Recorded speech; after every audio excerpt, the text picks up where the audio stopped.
empiezo a grabar. Ahí estamos. Buen día para todos y todas. Como les dije hace un rato, fuera del aire, vamos a empezar con un repaso de fuerzas de rozamiento, que al final fue el tema que nos llevó casi toda la clase pasada, y después les voy a dar bien en detalle coordenadas polares y dinámica en coordenadas polares. Vamos a hacer algunos ejemplos que son súper lindos, así que espero que los disfruten tanto como los disfruto yo. Y coordenadas polares, la clase pasada me pareció que quizá lo estaba dando muy general, así que lo que voy a hacer es voy a restringir un poco, voy a dar coordenadas polares solo para movimientos a radio constante, para movimientos circulares. Así que la generalización está en el apunte de la clase pasada, que lo podemos ver también sin ningún problema. Así que esa es la hoja de ruta de la clase de hoy. Y hoy, por cronograma, figuraba fuerzas elásticas. En la clase que viene vamos a meter fuerzas elásticas con movimientos oscilatorios. Ya vamos a empezar con movimientos oscilatorios, fuerzas elásticas. Así que eso es un poco la hoja de ruta para lo que viene. ¿Está bien? Bueno, les comparto ahora la pantalla, les voy a compartir el pizarrón. ¿Está bien? ¿Están viendo todos una hoja en blanco con un lapicito acá? Sí. Perfecto. Buenísimo. El típico problema, bueno, verán que es difícil hacer graficar líneas derechas acá. ¿Está bien? El problema que pone un poco me preguntaban la otra vez y lo comenté medio en el aire. Y que seguro lo vieron en el CBC. Me estoy poniendo el chat, Es el problema de dos cuerpos, uno arriba del otro. Hay rozamiento entre el de arriba y el de abajo. ¿Sí? Bueno, vamos a ver estas rayitas. Parezco un nene de 2 años dibujando, ¿no? Vamos a borrar esto que me salió mal. Acá puedo hacer una flecha mejor. Ahí estamos. Lo podía haber hecho mejor, no me di cuenta. Muy bien. Entonces, a este le hacemos una fuerza F. Al de abajo, vamos a llamarlo el de abajo M2. ¿Sí? Y el de arriba M1, ¿está bien?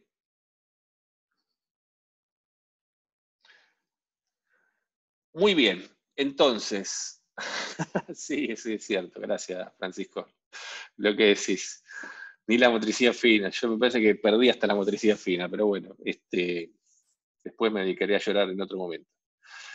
Acá puedo hacer un rectángulo. Miren lo que podría haber hecho. ¿Se dan cuenta de lo que es aprender sobre la marcha?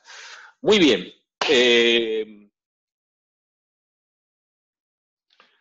Tenemos los dos cuerpos, hacemos el diagrama de cuerpo libre. ¿Está bien? Ustedes me dicen qué fuerzas actúan a micrófono abierto sobre cada uno de estos cuerpos. ¿Sí? F está puesta. Empecemos por las fáciles y después nos vamos a las difíciles, ¿sí? En M2 tenemos el peso hacia abajo. El peso hacia abajo, la vamos a llamar M2G, ¿está bien? Sí. Muy bien. La normal hacia arriba. ¿Para qué ponemos el texto? M2G, pongo así. La normal hacia arriba. ¿Quién le hace la normal a este? Esa normal hacia arriba, ¿quién se la hace? ¿El suelo? El suelo. Entonces vamos a poner la normal que siente 2 debido al suelo, ¿les parece? Sí. Entonces el par de interacción de ese, ¿dónde tiene que estar? En la tierra. ¿Cómo? En la tierra, en el suelo, ¿está bien?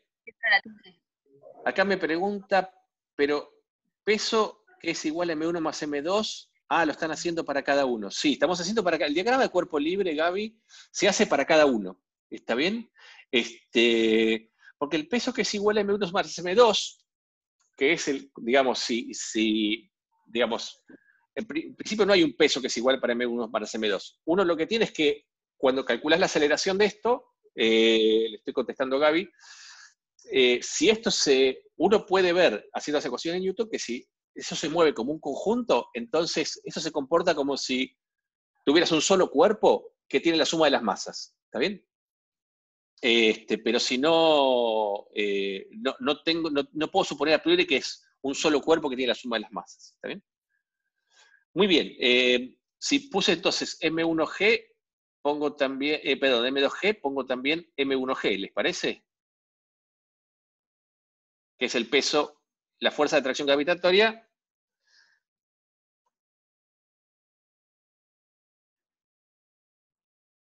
que le hace la Tierra al cuerpo 1. ¿Están de acuerdo conmigo? Sí. Sí. Bueno, sigo. ¿Qué más? ¿Qué fuerzas más me hacen falta? La normal. La normal ya la puse. ¿Cómo? No, el par de interacción que hace con... la normal 1 sería, o sea, la que hace la interacción con el cuerpo 2, ¿puede ser? La interacción con el cuerpo 2. La normal 1. ¿Por qué Esa. tengo una normal 1 acá?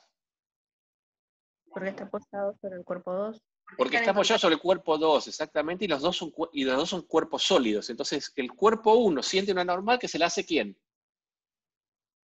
El cuerpo 2. El cuerpo 2. Si el cuerpo 2 no estuviera o el cuerpo 2 fuera hecho de aire, entonces esta fuerza no sería una fuerza de contacto. ¿Está bien? Sí. Y el cuerpo 1 se vendría para abajo. En ese caso sería como una fuerza viscosa. Pero entonces, si el cuerpo 2 le hace una fuerza al cuerpo 1 de contacto, entonces cuando yo pongo esta fuerza normal N12, ¿qué más tengo que poner? El cuerpo 2 siente la fuerza para abajo. En el cuerpo 2, si el cuerpo 1 le hace una fuerza, el cuerpo 2 le hace una fuerza al cuerpo 1, el cuerpo 1 le hace una fuerza al cuerpo 2, que es igual y opuesta, ¿no es cierto? Sí.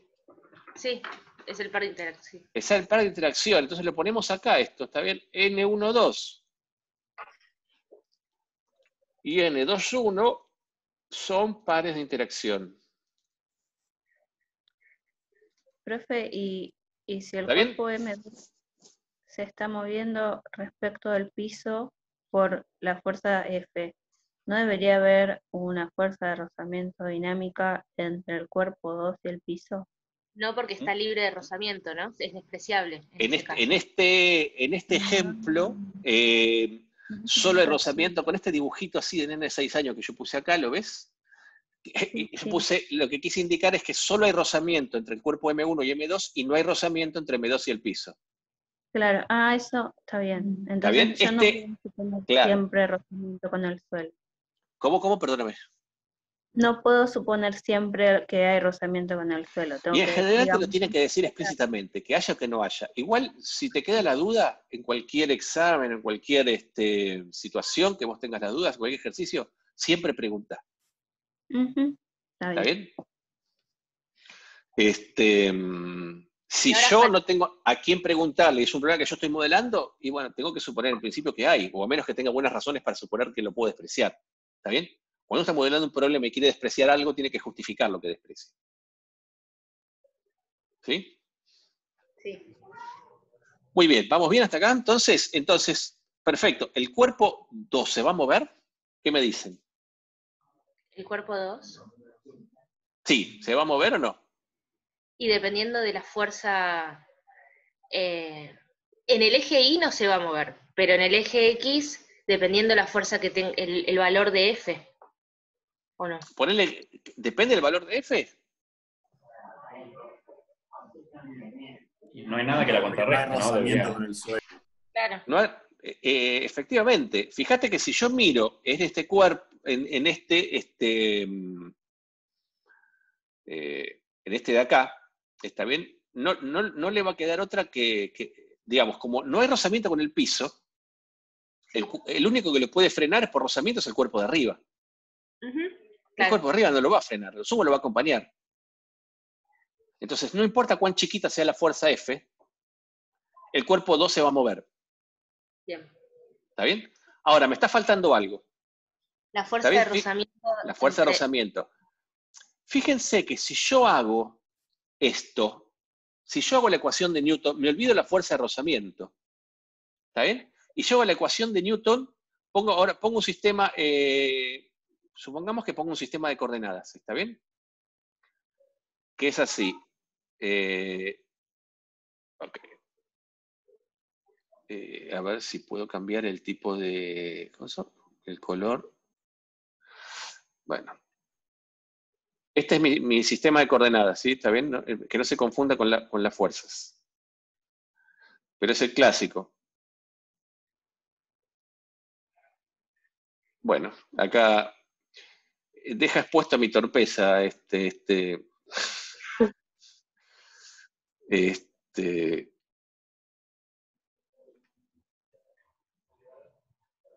es la fuerza F y este es el X y... ¿Dónde está? Este es el X, este es el eje X y este es el eje Y. ¿Está bien? Vamos a ponerle Y2 y X2.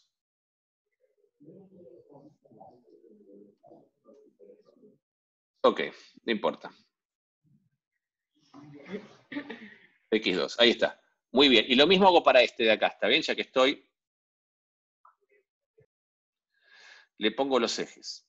Entonces, antes de poner la fuerza de rozamiento, que es la que me falta,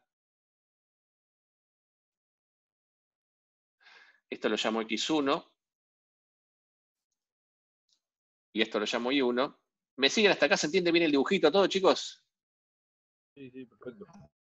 Sí, sí, sí.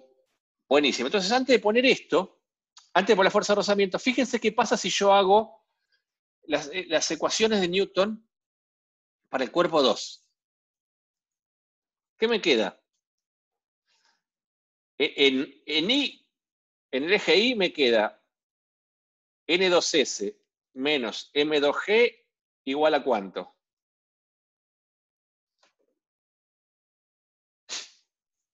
Igual a masa por aceleración, pero igual sería 0 porque no hay aceleración en el eje Y, ¿no? Claro, exactamente. Igual a 0, porque no hay masa por aceleración. Perdón, me hizo reír Gaby que me dice Picasso un poroto. Tiene razón, estoy a full con mi parte gráfica. Y en el eje X, ¿qué queda? F igual a ¿qué?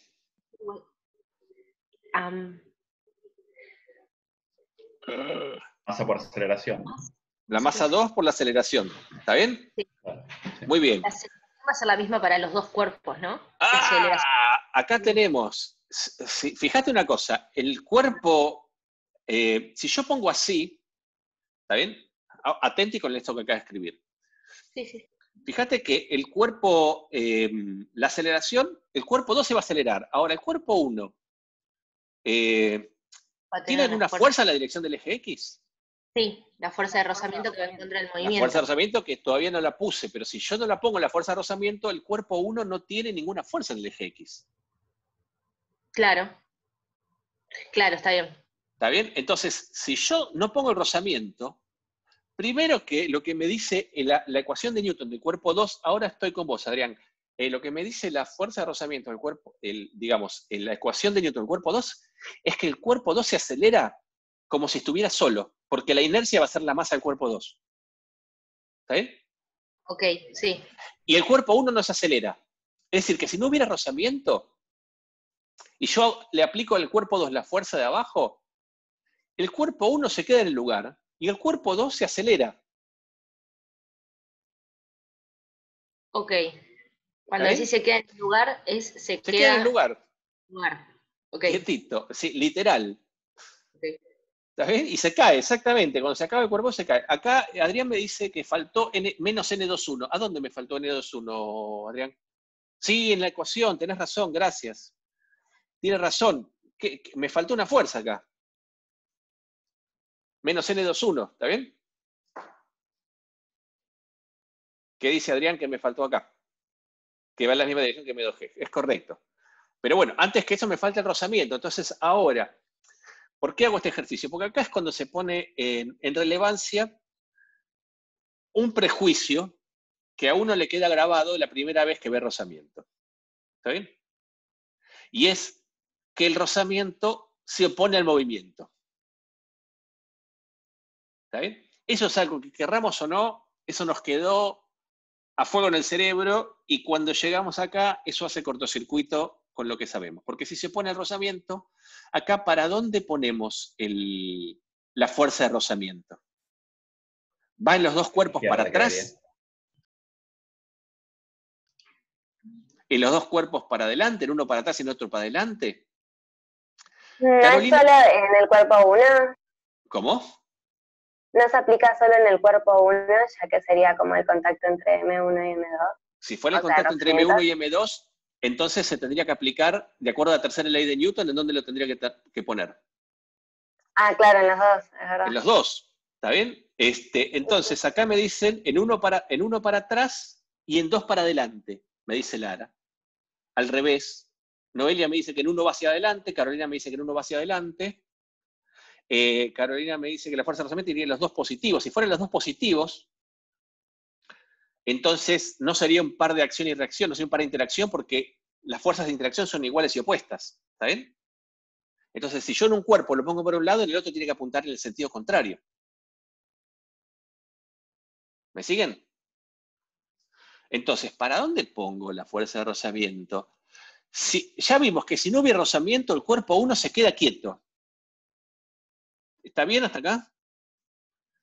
Ahora, si hubiera rozamiento, imagínense que hay rozamiento. Que hay rozamiento quiere decir que las superficies entre 1 y 2 no están perfectamente pulidas, sino que son como rugosas. ¿Está bien?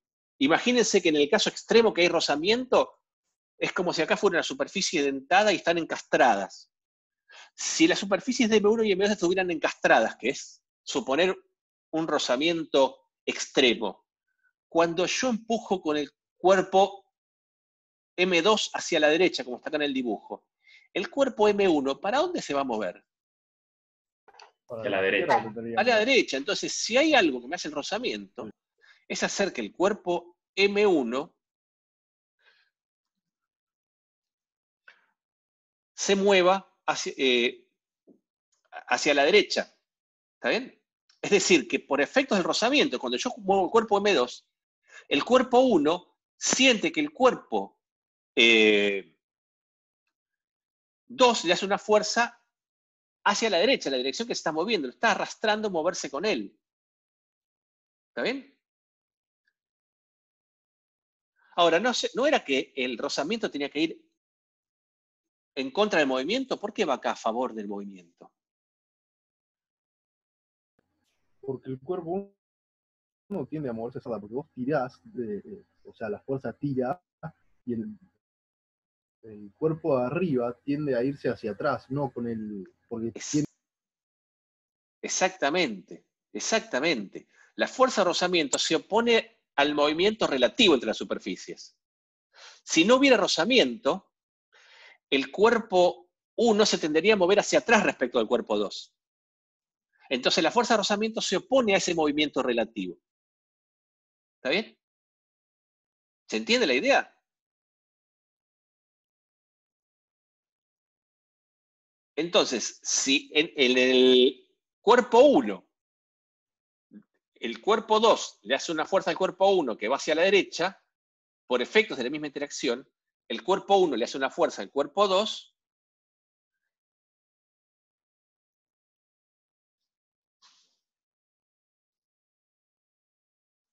que va hacia la izquierda, que es esta que está acá. ¿Sí? ¿Lo ven? Sí. Tengo una duda. A mí me quedó del CBC Sí. que teníamos un profesor que nos decía que no se opone al movimiento, que se opone al deslizamiento. Sí, es lo mismo. En este caso, el deslizamiento sería la FR12 que puso usted ahí en el diagrama, que iría hacia la derecha el deslizamiento. El deslizamiento es el movimiento relativo entre ambos. Está bien, que sería el que va hacia la derecha en este caso, que M1 vaya hacia la derecha. Y a ver, el deslizamiento es que si no hubiera rozamiento, el cuerpo 1, ¿para dónde se movería respecto al cuerpo 2? Si no hubiera rozamiento. Hacia la izquierda. Hacia la izquierda. Entonces se opone a que el rozamiento se opone a que el cuerpo 1 se vaya hacia la izquierda. entonces va hacia la derecha. Ok, está bien. ¿Está bien? Sí, gracias. Entonces, acá, uy, no la puedo editar esta ecuación. Vamos a borrar esto. Si yo escribo las ecuaciones bien, entonces ahora, ¿está bien? Para el cuerpo 2, ¿cómo me quedan? En el eje Y, a ver si ahora las escribo bien, me queda N2S menos N21 menos M2G igual a 0. Esto es para el I2. Y para el X2 me queda F, bueno, F menos fuerza de rozamiento 2,1 igual a M2 por A2. Voy a poner. Y para el cuerpo 1, o sea, en el I1, en el eje I1, ¿qué me queda? N12 menos M1G igual a 0, y en el X1 me queda FR12 igual a M1 por A1. ¿Está bien? En donde aclaro acá que así como N12 y N21 son pares de interacción, FR12 y FR21 también son pares de interacción. ¿Sí? ¿Me siguen entonces hasta acá? ¿Estamos bien? Sí, sí. ¿Por qué no puse que las aceleraciones son iguales?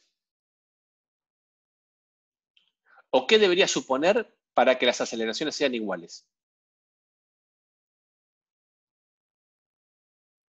Puede ser que no sean iguales porque una va a tener un rozamiento con, el cuerpo 1 va a sufrir un rozamiento con su base, digamos, con el suelo, y la otra no, ¿o no?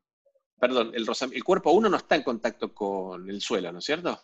No, perdón, con su suelo, o sea, con el cuerpo 2, digamos. A eso me quería referir. No, esa no es la respuesta correcta. La respuesta correcta es la que me dice Lucas acá. Tendría que suponer que no se desliza. ¿Cuándo los dos cuerpos van a tener la misma aceleración? Y me dice Lucas cuando no se deslizan entre ellos. ¿Están de acuerdo? Porque para que tengan la misma aceleración, los dos se tienen que mover solidariamente. Para que se muevan solidariamente, uno no tiene que tener, no tiene que haber deslizamiento entre ambos. Los dos se tienen que mover en conjunto. Y para que eso pase, no tiene que haber deslizamiento entre las superficies que están rozando. ¿Está bien? O sea, en ese caso, el rozamiento, ¿cómo es? Estático, exactamente. Entonces, si el rozamiento es estático, lo pongo acá. Si lo que tengo es rozamiento estático,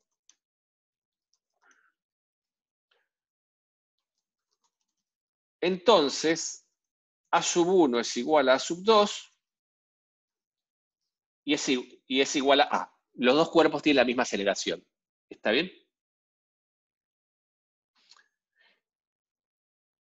Y en ese caso pueden ver que la aceleración de ambos cuerpos va a ser igual a la fuerza aplicada dividido la suma de las masas. Se los dejo esto para que lo terminen, lo pueden terminar en sus casas con lo que está acá, con lo que ya saben, lo pueden consultar en la práctica también. ¿Está bien? Y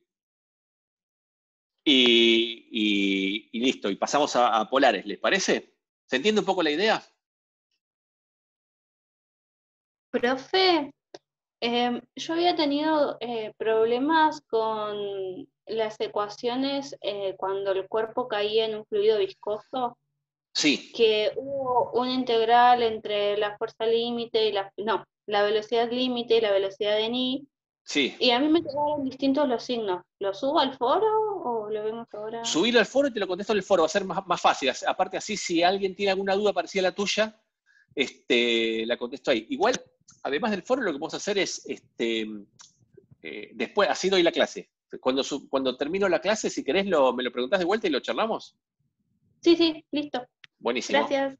Nada. Bueno, paro de compartir esto. ¿Tiene alguna pregunta sobre este ejercicio en particular o ya lo saco? Muy bien, lo saco. Y vamos a pasar a la clase de hoy. ¿Sí? Dinámica en polares.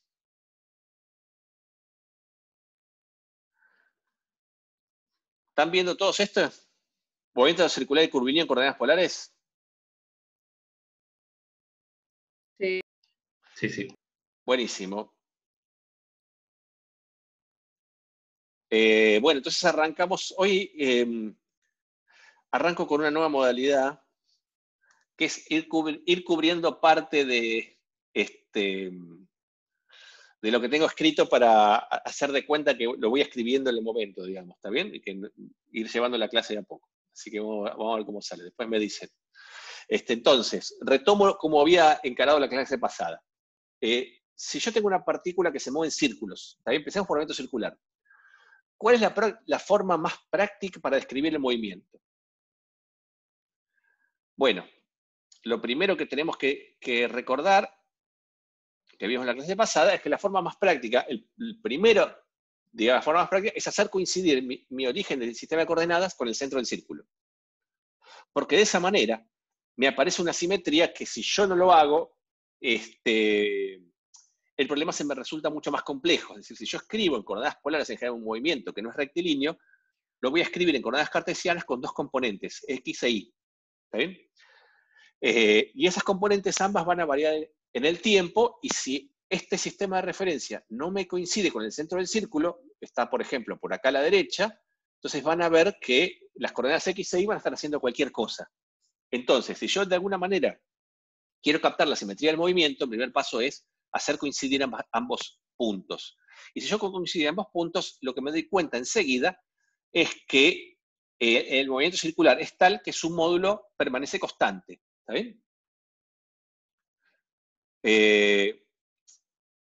Lo siguiente, cuando yo estoy describiendo un movimiento circular, entonces, es decir, bueno, pero si yo tengo un movimiento que el módulo permanece constante, y en general para cualquier movimiento curvilíneo, muchas veces es más cómodo escribir mis vectores en lugar de en coordenadas cartesianas, como lo venimos escribiendo hasta ahora, que es esta relación que está acá, en otras coordenadas. Y las coordenadas más cómodas para describir movimientos curvilíneos son coordenadas polares.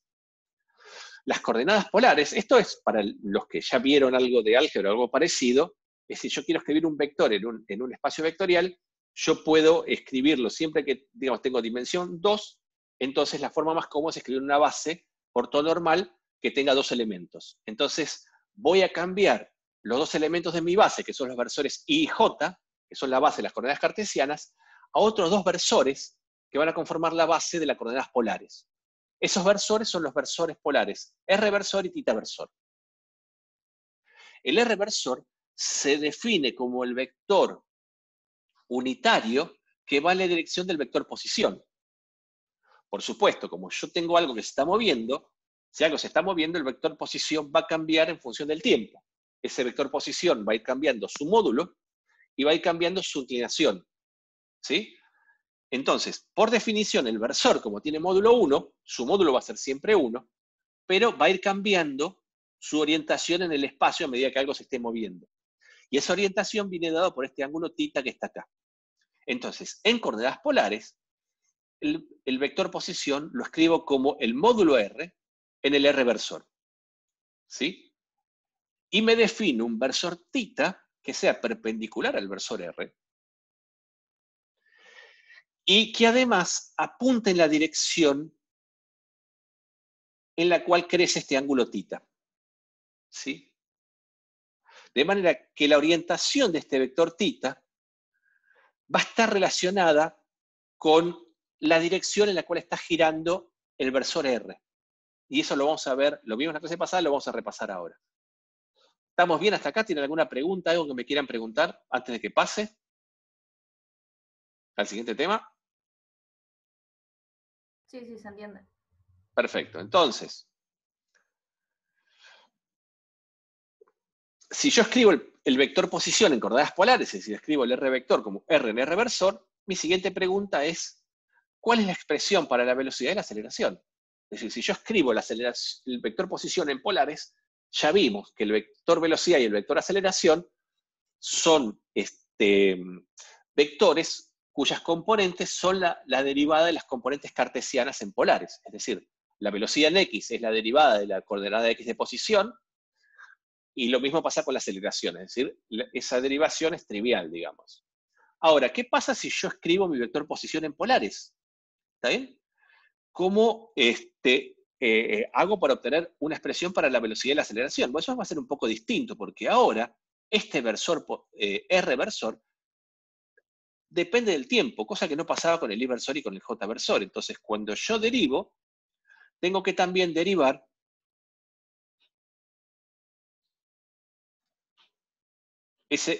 todo en conjunto, el módulo y el versor. Es decir, que si yo parto de la definición de velocidad como la derivada del vector posición respecto del tiempo, y escribo este vector posición en coordenadas polares, cuando yo derivo, tengo que derivar esto que es un producto.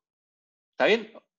La derivada de un producto es la derivada del primero por el segundo sin derivar, más el primero por la derivada del segundo. Es decir, me queda la derivada del módulo por el R versor, más el módulo por la derivada del R versor. Y acá me toco con un problema, que es cómo calculo yo la derivada del R versor.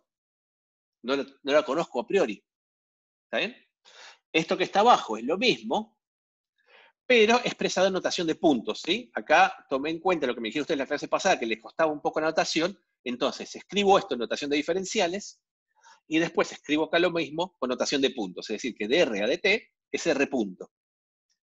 Y la derivada respecto al tiempo del R versor es R versor punto, es decir, el puntito acá arriba, para mí es sinónimo de derivada temporal. ¿Sí? ¿Me siguen hasta acá? ¿Preguntas? Bien, bueno, me alegro. Entonces, empezamos la otra hoja con esta pregunta. La pregunta es, ¿cómo calculo la derivada del R versor? Es decir, la derivada temporal del versor R. Bueno, la respuesta es simple. Lo que tengo que hacer es escribir estos versores polares en coordenadas cartesianas y derivo, porque yo sé derivar vectores en coordenadas cartesianas. ¿Está bien?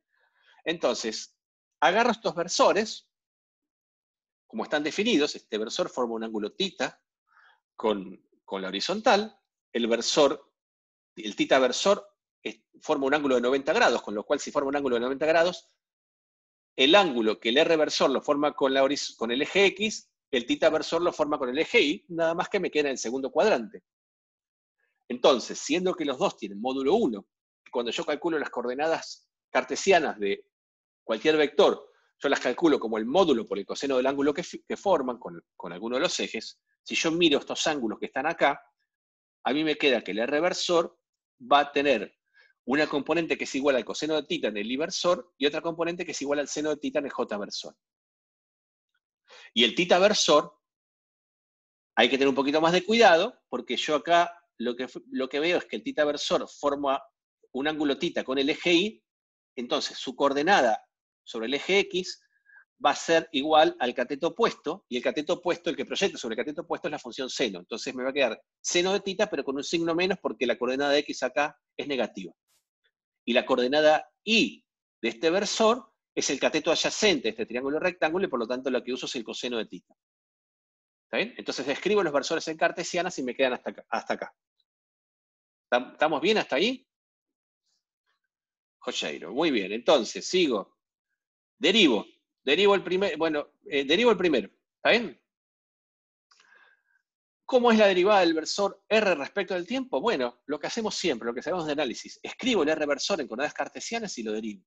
¿Está bien? Entonces, cuando derivo, tengo una suma de dos productos. El coseno de θ por I versor, la derivada de esto, como el I versor es constante, solo derivo el coseno de θ. Ahora, cuando derivo el coseno de θ, tengan en cuenta de que yo estoy derivando con respecto del tiempo. Y yo acá tengo el coseno de tita. Es decir, que lo que estoy derivando es una función compuesta. Es el coseno de tita y tita a su vez depende del tiempo. Cuando yo derivo una función compuesta, derivo la función de afuera con respecto a la de adentro, es decir, derivo el coseno respecto de tita, eso me da menos el seno de tita, y después derivo tita respecto del tiempo. O sea que la derivada respecto del tiempo del coseno de tita me queda menos seno de tita por de tita de t. Y eso es el inversor, porque el inversor no lo derivo porque es una constante, la constante sale afuera de la derivada. ¿Sí? Y lo mismo hago con el segundo término. La derivada del seno de tita respecto del tiempo es la derivada del seno de tita respecto de tita, que es el coseno de tita, por la derivada de tita respecto del tiempo. Eso es el J-versor que permanece constante. ¿Me siguen hasta acá? Sí. Muy bien, entonces fíjense que acá d tita, dt, está como un factor que es común en ambos términos, lo puedo sacar de factor común. Y cuando lo saco como factor común acá, lo que me queda dentro del paréntesis es menos seno de tita en inversor más coseno de tita en J-versor. Bueno, eso es exactamente lo que llamamos tita versor. Entonces, todo este choclito que está acá es en realidad tita versor por tita punto. ¿Sí? Lo mismo hago acá. ¿Está bien? Cuando derivo el tita versor, hago el mismo procedimiento, esto me queda menos el coseno de tita por de tita de t en el inversor.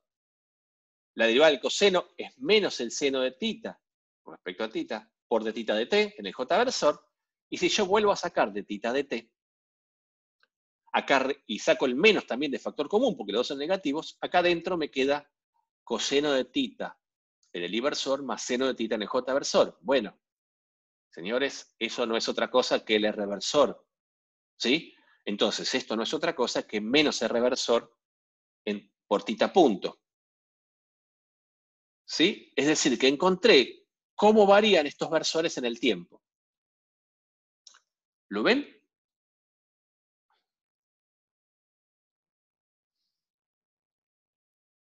¿Se cortó? Sí, ¿Estamos todos acá? Sí, sí, se escucha. Sí. Perfecto.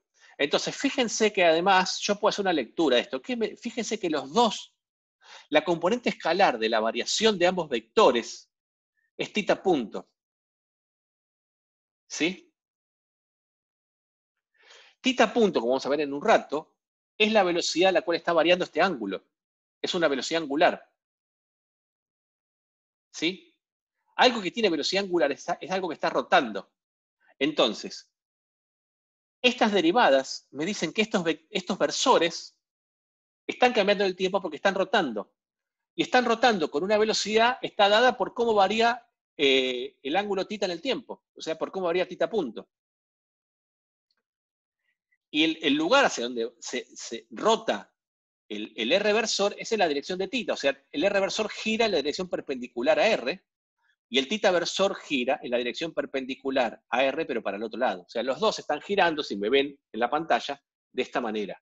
Eso es lo que me dicen estas expresiones, ¿está bien? Las expresiones matemáticas hablan, y si uno lo sabe leer, tiene información relevante de lo que está haciendo, ¿está bien? Entonces, unos objetivos de la materia es a ustedes enseñarles a aprender a leer este tipo de cosas, ¿está bien? Entonces, ¿Es eso decime. entonces de tita punto? ¿Qué es lo que significa? Tita punto, exacta. Vos fijate que, ¿qué me dice esta expresión? Que la dr de t es tita punto por tita versor. ¿Qué significa eso? dr de t es a la velocidad a la cual está cambiando. ¿Está bien? Es la tasa de variación del R versor. ¿Sí? Como yo estoy llevando un versor, es un vector, este resultado es vectorial. El módulo de esta tasa de variación me dice cómo está variando en el tiempo, con qué rapidez está variando ese versor. Y la dirección me dice hacia dónde está variando. ¿Está bien? Entonces, si vos te fijas que la componente escalar de esto es tita punto, esto me está diciendo que este versor está cambiando en el tiempo con una tasa que es tita punto. Pero ¿quién es tita punto? Tita punto es la velocidad a la cual está cambiando este ángulo θ. ¿Está bien? Este versor lo que está haciendo, como no puede cambiar de largo, lo que está haciendo está rotando. Está rotando quiere decir que está girando. Y si está girando, lo que me describe la velocidad de giro es θ punto. Entonces, lo que me dice esta derivada es que este versor está girando con esa velocidad angular θ punto. ¿Sí? Y este θ versor me dice hacia dónde se está moviendo. Se está girando, en ese instante está girando en la dirección perpendicular, o sea, se está moviendo en esa dirección. Claro, sí, sí, te entiendo. Y ¿Está en el bien? de abajo es un menos por θ punto, porque el menos también es un escalar, ¿o no? Y Significa el que está menos es un escalar, pero acá el escalar lo puedes leer que va en la dirección del R versor. O sea, si no estuviera este menos, eso quiere decir que el versor θ giraría para allá. Y en realidad gira para allá. ¿Está bien? O sea, la dirección del menos R versor, a ver si la puedo dibujar. Voy a anotar acá. Qué genio. Esto que está acá es, no me digas que es con blanco esto, no. No. Es menos R versor. No se ve. ¿Está bien? Si esto es R versor, esto que está acá en rojo es menos R versor. ¿Lo ves? Sí, sí. Entonces, eso quiere decir que este θ está girando para este lado, que es razonable, porque si estos forman siempre esta relación de 90 grados, ¿se ven mis manos en la pantalla? Sí, sí. Giran así. ¿Está bien? Eso. Eso quiere decir. Ok, ahí entendí. Gracias. ¿Está bien? Muy bien. ¿Sí? ¿Vamos bien hasta acá? ¿So far so good? ¿O alguien se perdió? ¿Alguien quiere hacer alguna pregunta? Algo.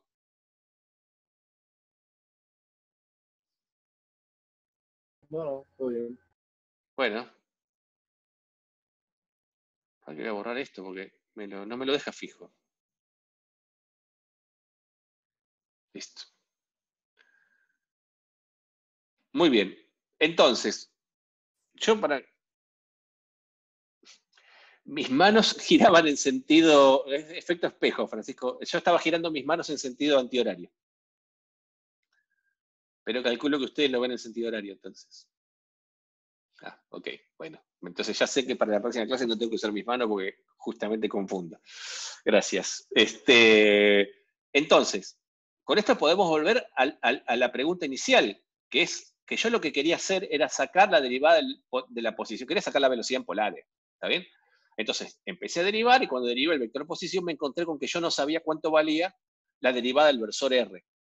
Ahora lo acabo de averiguar. Es esto que está acá, vale θ punto en θ versor. Entonces, en lugar de poner dr a dt, pongo θ punto en θ versor. ¿Está bien?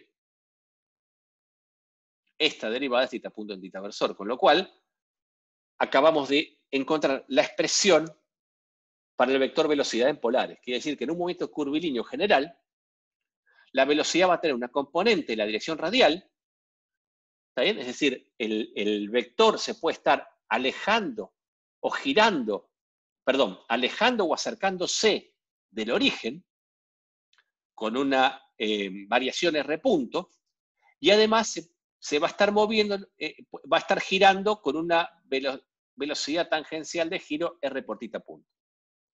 ¿Está bien? Nosotros no nos vamos a concentrar en esto, sino que vamos a, los ejemplos que vamos a ver en la materia, están relacionados con el movimiento circular.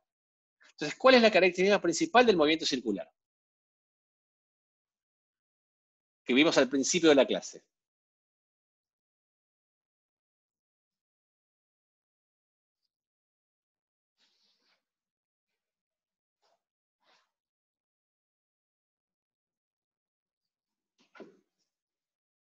¿Se cortó? R constante, dice Carolina. Exactamente, esto que está acá. ¿Está bien? Esto que está acá. En el movimiento circular, el radio de giro permanece constante.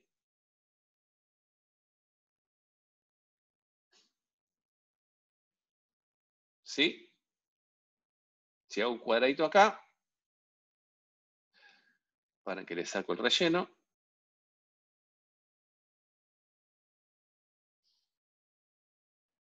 Eso es lo que define el movimiento circular que vimos al principio de la clase. Que el radio de giro, que es, supongamos, un R mayúscula, es constante. Y si el radio de giro es constante, entonces R punto, ¿cuánto vale?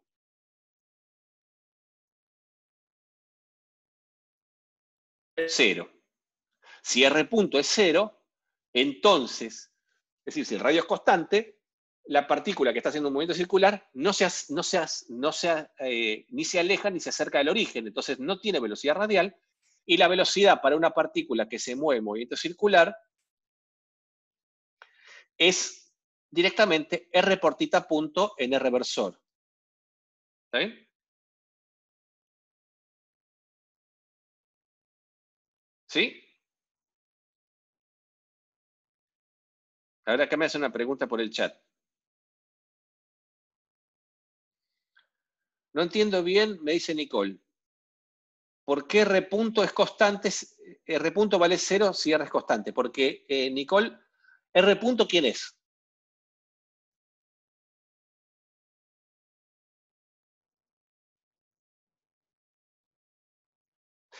N punto es la derivada de R respecto del tiempo.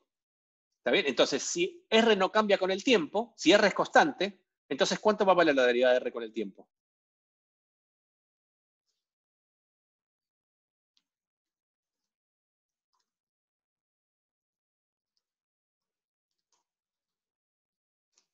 ¿Está bien? Si R es constante, yo lo que dije, para cambiar un poco la notación, como R chiquita es la notación de, el módulo del vector en general, digo, si nosotros hacemos que el movimiento circular, entonces R chiquita vale R grande y es constante siempre, digamos. Por eso cambié un poquito la notación. Entonces tengo un círculo aquí que tiene radio R, ¿está bien? Que es este de acá. Entonces el vector posición es R en el R versor, ¿sí? Que es este que está acá. Entonces, y el vector velocidad me quedará entonces R por tita punto en tita versor. Y el vector velocidad es tangente a la trayectoria y el vector a su vez es perpendicular al vector posición. ¿Está bien? Esto es un poco ya retomando lo que vimos en el CBC, porque estamos describiendo lo mismo pero con otras coordenadas. ¿Estamos bien? Y lo que le decía antes, ¿quién es tita punto? Tita punto es a la velocidad a la cual está girando este vector posición. ¿Está bien? Tita punto es de tita a de t. Pero tita de t es lo que llamamos en el CBC omega, que es la velocidad angular. ¿Sí? ¿Estamos bien hasta acá? Si yo tengo entonces un movimiento circular que está moviendo a una cierta velocidad angular, yo puedo definir un tiempo característico del movimiento circular, que es el tiempo que tarda en dar una vuelta, porque lo que tiene el movimiento circular es que se repite, está bien, es periódico. Y si es periódico, hay un tiempo en el cual tarda en dar una vuelta. Si esa velocidad de giro es constante, si omega es constante, entonces el periodo va a ser constante. ¿Está bien? Entonces va a tardar siempre el mismo tiempo en dar una vuelta. ¿Está bien? Sí. Perdón. ¿El tita punto puede repetir lo que era? ¿Es la velocidad a la que gira el versor? ¿Había dicho? Tita punto es la velocidad que gira el versor, pero también es la velocidad a la que gira el vector posición, porque el versor R apunta en la misma dirección que el vector R. Es este ángulo que está acá. Está bien. Que en un movimiento circular es lo que te describe el giro, ¿está bien? ¿Quién es tita punto? Es la derivada del ángulo respecto al tiempo. ¿Qué es la derivada del ángulo respecto del tiempo? Es la velocidad a la cual está cambiando el ángulo. Bueno, eso se llama, tiene un nombre y se llama velocidad angular. Está bien. ¿Está bien? Y como el ángulo, si yo lo miro en radianes, los radianes son,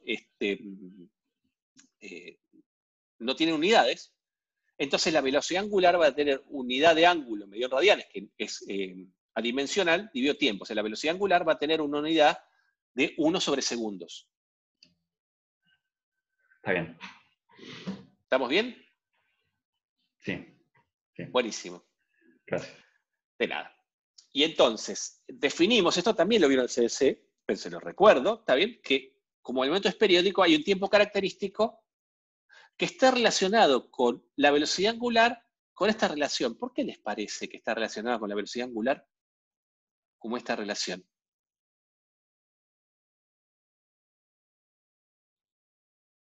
Porque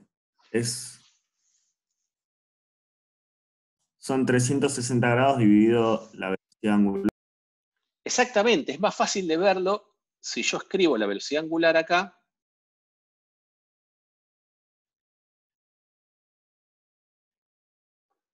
¿Está bien? Lo voy a escribir como W. Si la velocidad angular es constante, d θ dt es lo mismo que poner delta θ dividido delta t. ¿Está bien? Es decir, el ángulo recorrido dividido el tiempo empleado en recorrerlo. Esto si omega es constante, ¿está bien? Entonces, en particular, para una vuelta completa, el ángulo recorrido es 360 grados, que si yo lo pongo en radianes es 2pi. ¿Está bien? Y el tiempo que tarda en recorrerlo es lo que llamé tau. Es decir, que omega va a ser 2pi sobre tau, y por lo tanto tau va a ser 2pi sobre omega. Ese es el tiempo que tarda en dar una vuelta.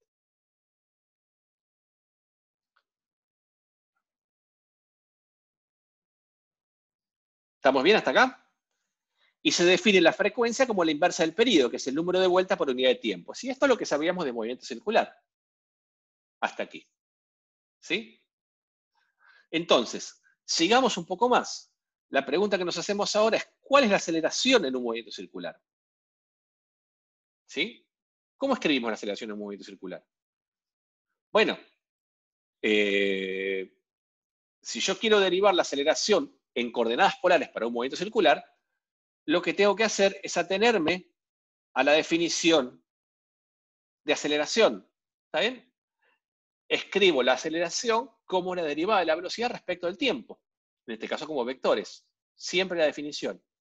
Y acá escribo la expresión para la velocidad en coordenadas polares. ¿Sí? Como estoy en un movimiento circular, la velocidad solo tiene la componente r, que es el radio de giro, que es constante, por θ punto en θ versor.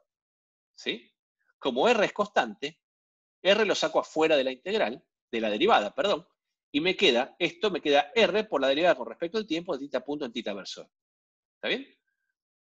Entonces, cuando yo vengo acá, digo, bueno, esto ya lo sé hacer. Esto es la derivada de un producto. La derivada de un producto es la derivada del primero por el segundo sin derivar, más el primero por la derivada del segundo. Me queda acá el mismo problema que antes, que es que el segundo es la derivada temporal del θ versor. Pero nosotros ya tuvimos la precaución de resolver esto y ya encontramos que la derivada temporal del θ versor era menos θ punto en el r versor. ¿Se acuerdan?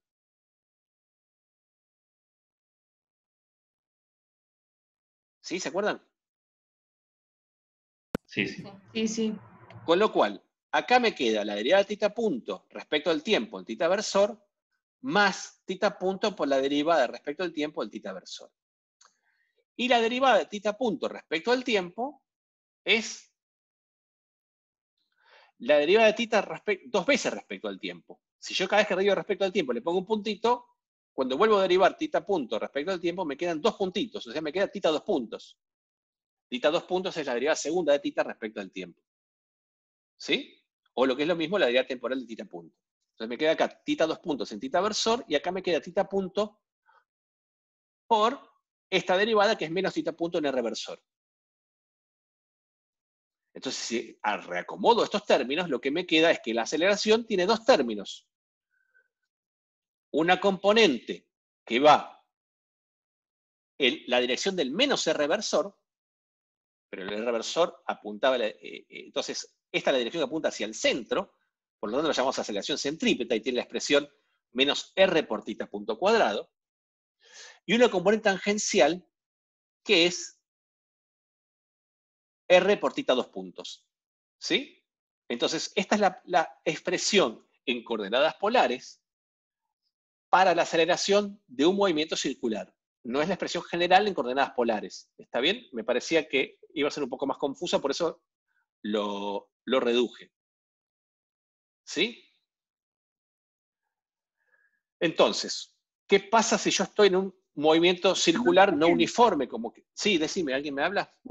Sí, yo no termino de ver quién sería tita 2 puntos. ¿Vendría a ser como sí, la derivada de omega? Es la derivada de omega, exactamente, es la derivada de tita Ah, punto, temporal. listo. Entonces, tita 2 puntos es distinto de 0 si omega no es constante. ¿Está bien? Entonces, si yo esto lo corro para acá, si yo grafico esto, digo, bueno, entonces yo tengo un movimiento circular general, como este que acabo de ver, no necesariamente, lo que llamamos un movimiento circular no uniforme. ¿Cómo son los vectores posición, velocidad, aceleración? Bueno, el vector posición es este que está acá, que ya lo grafiqué antes, es R mayúscula en el R versor. La velocidad la graficamos antes, es esta que está acá, que es R por tita punto, o lo que es lo mismo, R por omega. ¿Lo ven hasta acá? Y la aceleración va a tener una componente centrípeta y una componente tangencial, ¿sí? La aceleración va a apuntar hacia la parte cóncava de la trayectoria. Y va a tener una componente centrípeta, que es la proyección sobre la coordenada radial, que va a ir hacia adentro, y que va a valer exactamente menos R por tita punto cuadrado, y a su vez va a tener una componente tangencial que va a ser igual a R por tita 2 puntos. ¿Sí? Entonces, como bien decías, notar que yo la componente tangencial la voy a tener siempre que tita 2 puntos sea distinto de 0. Es decir, si tita 2 puntos es distinto de 0, la componente tangencial de la aceleración va a ser distinta de 0. Ahora, si yo tengo componente tangencial, porque tita 2 puntos es igual a 0, eso quiere decir que tita punto no es constante. Y como la velocidad, el módulo de la velocidad iba como R por tita punto, si tita punto no es constante, el módulo de la velocidad tampoco es constante. Es decir, retomamos algo que ya habíamos visto en cinemática, que es la componente tangencial de la aceleración me dice cómo cambia el módulo de la velocidad.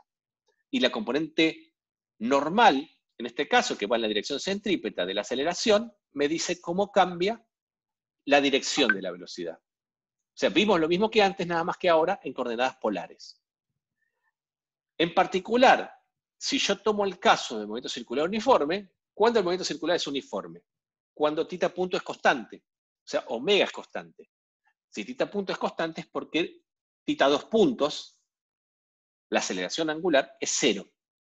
Entonces, si tita 2 puntos es 0, esta componente tangencial, que era igual a R por tita 2 puntos, desaparece. Entonces, si tita 2 puntos es 0, este término se me hace 0, y solo me queda la componente centrípeta de la aceleración, que es exactamente igual a menos R tita punto cuadrado, y si se fijan, lo que yo hice ahí, se dan cuenta que lo que hice está mal.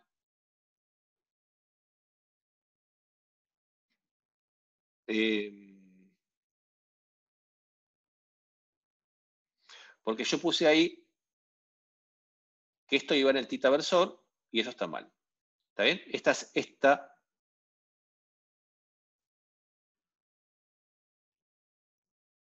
aceleración va en el menos R versor. ¿Está bien? Es decir que si tita 2 puntos es 0, entonces tita punto es constante y el módulo de la velocidad, que era R por tita punto, también es constante. Es decir, si en el caso del movimiento circular uniforme, yo lo que tengo es que la velocidad tiene un módulo constante, que es igual a R por tita punto, es igual a R por omega, y la aceleración es centrípeta. O sea, estamos en el caso que ustedes vieron en el CBC de movimiento circular uniforme. Y la relación entre el módulo de la velocidad y la velocidad angular es la relación entre lo que llamaban la velocidad tangencial y la velocidad angular, que la velocidad tangencial era R por omega. Bueno, esto es exactamente esto que está acá. ¿Sí? Profe, a mí me cuesta ver qué pasa con R. O sea, ¿sigue siendo constante Sigue en el siendo caso de constante. que tenga Sí. una aceleración tangencial? En toda esta parte es exactamente, el R sigue siendo constante. Fíjate que yo, una vez que estoy acá, yo dije, bueno, ahora de acá para abajo yo me centro en movimiento circular. ¿Está bien? Si el R no fuera constante, la velocidad, además de tener un término que es R por tita punto, que es este que está acá, hubiera tenido otro término que sería R punto por R. Sí. Entonces, cuando yo hubiera calculado la aceleración, Además de me esto acá, parecía otro hubiese término. tenido otro término más que tiene dos factores y los dos van a depender del tiempo. O sea, iba a tener dos términos más. O sea, la aceleración Claro, general de polares tiene tendría más 4 términos. términos en total. Exactamente. 2 en R Ajá. y 2 en tita. Claro, Esta entonces, expresión que está acá es para R eh, constante. Fíjate que acá lo dice bien. Esto es la aceleración para un movimiento circular. claro, ¿Está bien? entonces cambia no el módulo de R, sino que cambia qué tan rápido se va moviendo. Claro. Ajá, El movimiento circular tiene dos componentes. Exactamente. Una componente que es esta, que es la que va en la dirección normal o centrípeta, que te dice cómo cambia la dirección de la velocidad. Entonces, esa está presente tanto acá como acá. claro. Eso es lo ¿Está que bien? hace que sea circular, digamos. Eso es lo que hace que sea circular, exactamente. Y esta componente es la que te dice cómo cambia el módulo. Por eso está presente acá en el circular no uniforme y está ausente en el circular uniforme. Claro, el módulo de B, El no el módulo de módulo B, de B. exactamente, del vector velocidad Ah, B. perfecto, gracias. De nada.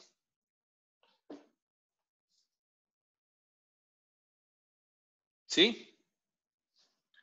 ¿Preguntas?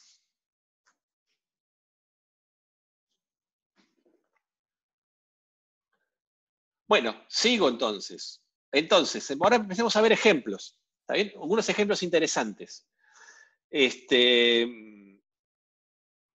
¿Cómo aplico esto a un problema de dinámica?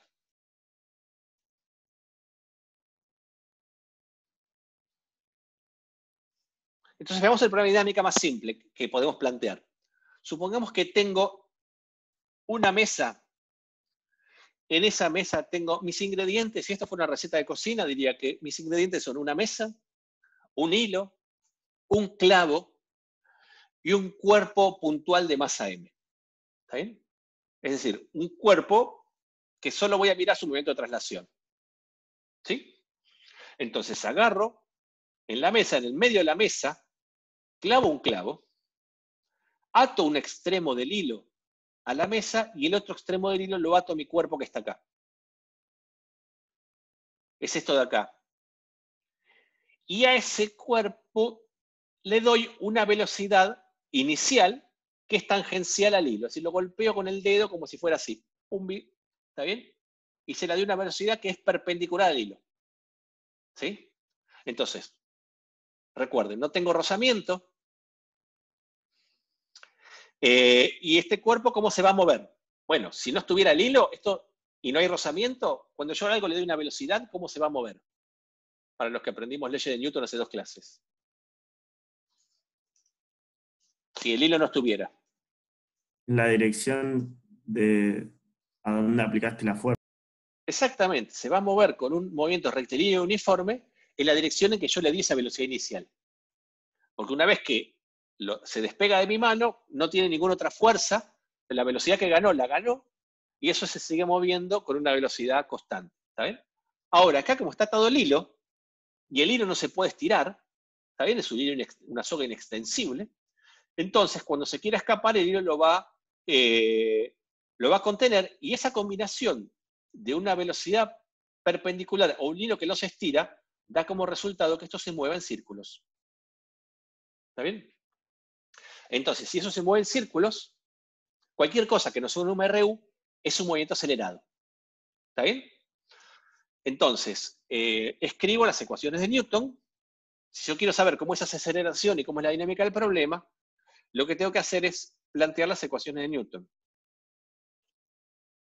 ¿Sí? Entonces, cuando planteo las ecuaciones de Newton, hago un diagrama de cuerpo libre primero. Esto sí, lo miro de costado y esto sí lo miro de arriba. ¿Está bien? Entonces, ¿qué fuerzas tengo? Tengo la normal que apunta para arriba, ¿lo ven?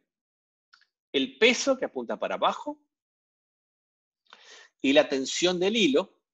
¿Sí? El hilo siempre es una fuerza en la dirección en que está tensionada. Si el hilo está tensionado así, el hilo es una fuerza a la masita que va en la dirección que está tensionado el hilo, que va hacia adentro. ¿Me siguen hasta acá?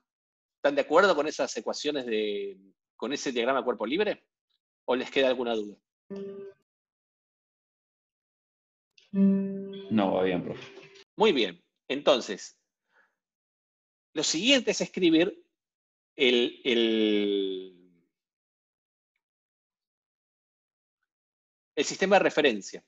Entonces, yo voy a escribir un sistema de referencia que es mixto. Voy a usar en el plano coordenadas polares, es decir, en la dirección en que yo tengo el círculo, voy a escribir el R versor en la dirección del radio del círculo. Fíjense acá que los versores los escribí sobre el punto, y θ versor en la dirección del sentido de giro, que le di la velocidad. Y perpendiculares a estas coordenadas polares que tengo en el plano, voy a poner un eje Z que es perpendicular a ambos. Esta combinación de coordenadas polares en un plano y coordenada cartesiana en el eje perpendicular al plano se llama coordenadas esféricas. Perdón, coordenadas cilíndricas. Hay otras coordenadas que se llaman esféricas que seguramente en alguna de las matemáticas que cursen la van a ver. ¿Sí? Entonces, si el radio es constante, como vimos acá, la aceleración que me queda es la que dedujimos antes. Es menos r por θ cuadrado en r versor, más r por θ 2 puntos en θ versor. Nada más que acá el r, es decir, este radio de giro, es exactamente igual a la longitud de la soga. ¿Está bien? Es decir, que si yo escribo mis coordenadas, mis ecuaciones de Newton, pero ahora en vez de coordenadas cartesianas en coordenadas polares, voy a tener tres ecuaciones de Newton, una para cada eje. En el eje Z, yo tengo estas dos fuerzas, que es la normal y el peso, y la suma de ambas me da 0. Yo no tengo aceleración en el eje Z. ¿Está bien? Ahora, en el eje θ, en esta dirección, en la dirección del θ versor, yo no tengo ninguna fuerza. Aún así escribo la ecuación. Porque va a ser informativa y ya van a ver por qué. Fíjense que en el eje θ yo pongo que no tengo ninguna fuerza y la aceleración del eje θ sería r por θ 2 puntos nada más que con r igual a L. O sea, me queda igual a L por θ 2 puntos. Y en el eje radial, la única, ya te doy la palabra, Tomás. En el eje radial la única fuerza que tengo es la tensión que va en la dirección del menos r versor. Es menos t. Y eso es igual a menos m por L por θ punto cuadrado. Sí, te escucho, perdóname. Sí, profe, perdón. En el eje θ, ¿yo no tengo la fuerza que le estoy aplicando, ese golpe con el dedo, digamos? No, porque yo lo estoy mirando a esto después de que le doy ese golpe con el dedo. Ese golpe con el dedo dura un instante despreciable. ¿Está bien? Eso lo vamos a ver un poco después cuando veamos impulso lineal. Está bien. Pero una vez que sale de mi dedo, esto empieza a girar. Y si no hay rozamiento, esto va a girar continuamente. Entonces, en algún momento de ese giro, yo hago estas ecuaciones, y ahí no está mi dedo tocándolo. Claro, Me está bien, perdí. gracias. Sí. Me perdí en por qué L por θ 2 puntos es igual a 0. Yo tengo, θ versor. ¿tengo alguna fuerza en θ versor? Ah, no. Por eso, estas son las fuerzas que tengo en θ versor. Como no tengo ninguna, Perfecto. ahí tengo un 0. Exacto. ¿Está bien? Pero es una buena pregunta, porque nosotros antes no escribíamos ecuaciones de movimiento en donde yo no tenía fuerzas. Cuando yo tengo coordenadas polares lo tengo que hacer, porque aunque yo no tenga fuerzas, esa ecuación me da información. ¿Qué información me da esa ecuación?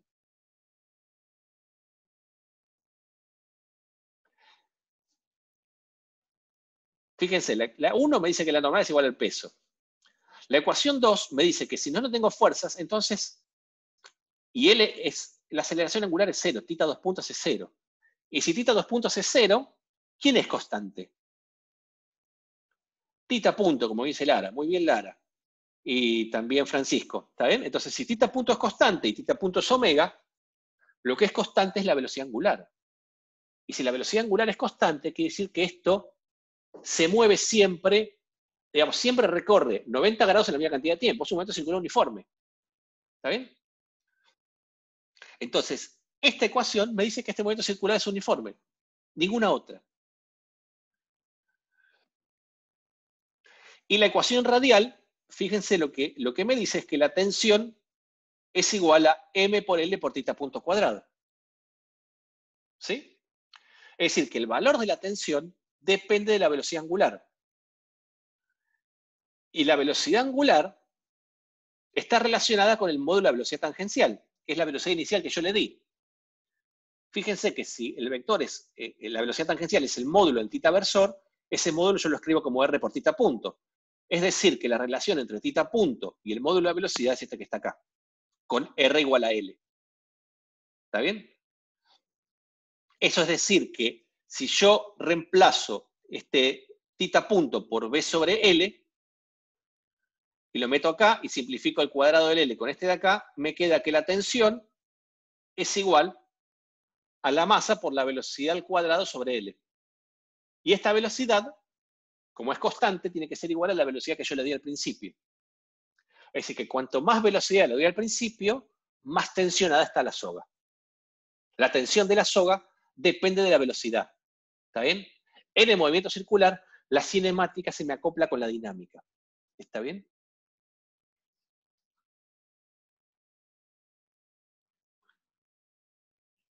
Y si quiero sacar el tiempo que tarda en dar una vuelta, simplemente calculo el periodo como 2pi sobre omega.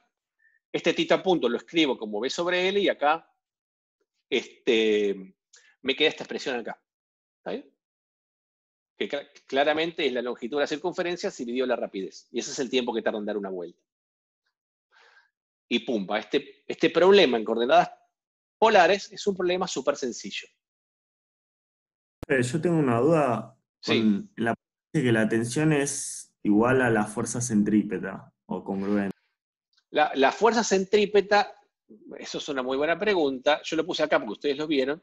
A la fuerza centrípeta es el nombre que uno le da a la fuerza resultante en la dirección radial.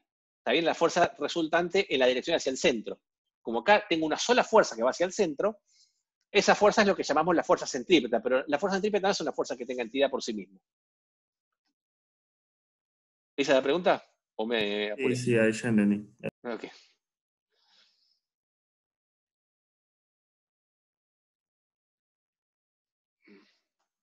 ¿Se entiende hasta acá?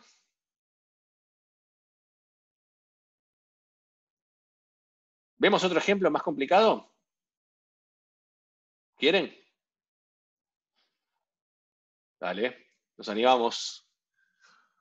Muy bien. Este es un ejemplo.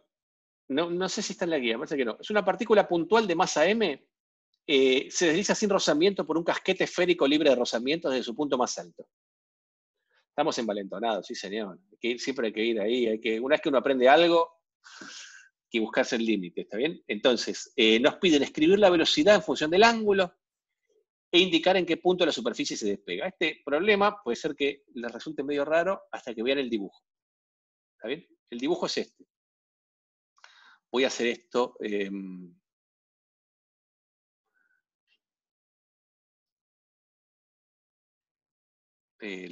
Voy a tapar esto. Así no nos adelantamos, ¿está bien? Sí, entonces mi dibujo es este que está acá. Tengo un casquete esférico, ¿lo ven? Acá ya tengo los ejes, todo. Pero tengo este casquete esférico. ¿Sí? Y pongo una bolita acá en la punta de arriba, le doy una velocidad, apenas lo toco. ¿Está bien? Y no hay rozamiento. Entonces, ¿esto qué va a pasar? Se va a empezar a caer. ¿Lo ven? A medida que va cayendo, esto va a ir ganando velocidad, se va a ir acelerando en cualquier sentido de la palabra, ¿está bien? Porque la trayectoria es curva y además va a ir ganando rapidez. ¿Lo ven eso? Sí. Y entonces, esto, en punto, además, esto se va a despegar. Y se va a despegar de la superficie y va a caer al suelo. ¿Está bien? Pero mientras eso no sucede, esto se mueve por la superficie de un casquete esférico. Aunque no sea completo, esto es una parte de un movimiento circular. Si es una parte de un movimiento circular, lo puedo escribir al problema en las coordenadas polares para movimiento circular que acabamos de deducir. Entonces, ¿cómo hago eso? Y bueno, agarro imagino un punto cualquiera de la trayectoria y escribo, digo, bueno, voy a escribir las ecuaciones de Newton. Yo sé que las ecuaciones de Newton sale todo acá, ¿está bien? Las ecuaciones de Newton es la que me da la dinámica del problema. Entonces, pero para escribir las ecuaciones de Newton, ¿qué tengo que hacer? Hacer un diagrama de cuerpo libre. Hacer un diagrama de cuerpo libre es imaginarme a esto en un punto cualquiera de la trayectoria, que es este que está aquí, y poner las fuerzas que actúan sobre el problema. ¿Qué fuerzas actúan sobre el problema? Profe, ¿puede subir un poquito? Así se ve todo el problema. Ahí está. Muy bien, gracias. Una partícula puntual de masa m se desliza sin rozamiento por un casquete esférico libre de rozamiento desde su punto más alto. Este es el dibujo. ¿Sí? Tengo esta partícula y yo ya puse las fuerzas, pero díganme si están de acuerdo con las fuerzas que yo puse. ¿Se entiende esto o es demasiado nuevo para lo que estamos viendo?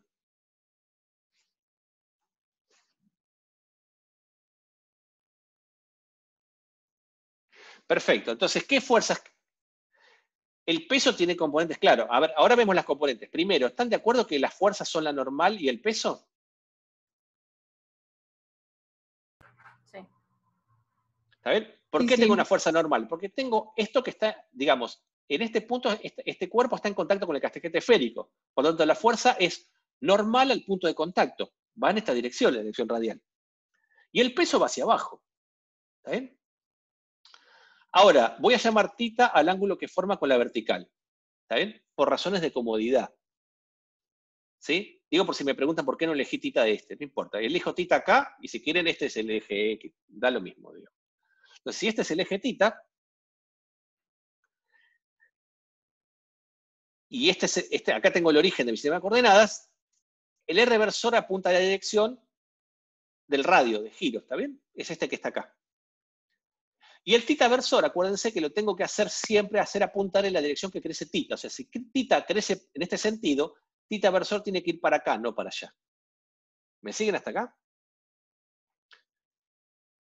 Entonces tengo mis dos fuerzas, que son N y mg, y mis dos ejes. ¿Está bien? Entonces, si quiero escribir las ecuaciones de Newton, lo que tengo que hacer es proyectar la única fuerza, que es el peso, en sus dos componentes en ambos ejes, y escribir las ecuaciones de Newton, como sabemos, haciendo que sumatoria de fuerzas en cada dirección sea igual a masa por aceleración. La única diferencia con lo que hacíamos antes es que ahora, en vez de escribir los vectores, tanto fuerza como aceleración, en coordenadas cartesianas, lo escribimos en coordenadas polares. ¿Está bien? Entonces, si lo escribo en coordenadas polares, las dos direcciones que tengo son la dirección del R versor y la dirección del θ versor. ¿Sí? Cuando yo miro la dirección del R versor, las fuerzas que tengo son la normal en la dirección del R versor positiva, y en la dirección negativa tengo la componente del peso en esta dirección, que es mg, está en el cateto adyacente, así que me va a quedar menos mg coseno de θ. ¿Me siguen hasta acá? Una pregunta medio vieja capaz. ¿Cómo me doy cuenta para dónde crece el ángulo θ? Tipo, no entiendo cómo te diste cuenta que el versor θ va para este lado y no para el otro. Porque si yo lo pongo acá, digamos, si estuviera en esta dirección, el ángulo θ va a ser más grande o más chico. ¿Dónde está el cursor? Acá.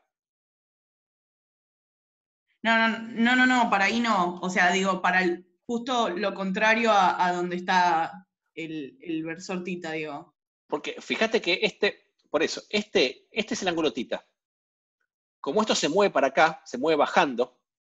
Ah, ya entendí. Genial. El θ crece en esta dirección, porque eso gira así. Listo, genial, gracias. De nada. Entonces, lo único que tengo que tener cuidado acá, esta parte de la izquierda es igual que la hacían antes. Lo único que tengo que tener cuidado es acá, en el lado derecho, cuando uno escriba masa por aceleración, poner las componentes de la aceleración que acabamos de aprender. Entonces, mi único cuidado es que cuando yo escriba la aceleración, tenga presente esta fórmula. Esta es la aceleración radial y esta es la aceleración en θ. Esta es la aceleración en R y esta es la aceleración en θ. O sea, cuando yo hago sumatoria de fuerzas en R, voy a escribir AM por esta aceleración radial.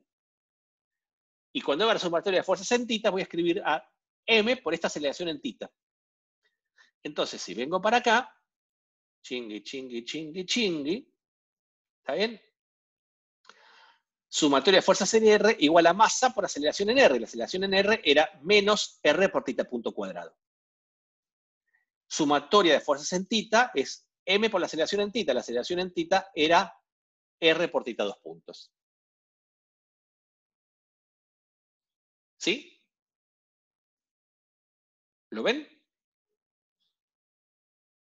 Chan, chan. Profe, tenemos este R y tita porque lo estamos viendo como en el espacio, ¿no? Más que nada por eso hay más ecuaciones, no por otra cosa. Hay dos ecuaciones. Claro, esto tiene una trayectoria curvilínea. ¿Está bien? Entonces yo tengo que plantear las dos ecuaciones, por más que el radio de giro permanezca constante, la ecuación radial a mí me da información del problema que yo no la puedo obviar, digamos, porque justamente una componente de la aceleración es en la dirección radial. Claro. ¿Está bien? Entonces, tengo fuerzas, tengo aceleración y está presente, ¿está bien? Es fundamental. Bien, gracias. De nada. ¿Me siguen hasta acá? Si me siguen hasta acá, todo lo nuevo está acá. A partir de acá ya vamos a hacer cosas que ya hicimos. ¿Sí? Las preguntas que vamos a resolver se resuelven con cosas que aprendimos en cinemática. Y que aprendieron en el CBC también. ¿Sí? Entonces,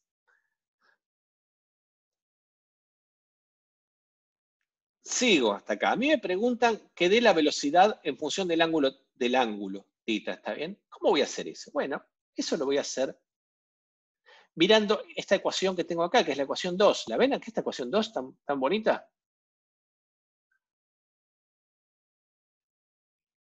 Esta ecuación 2 es muy parecida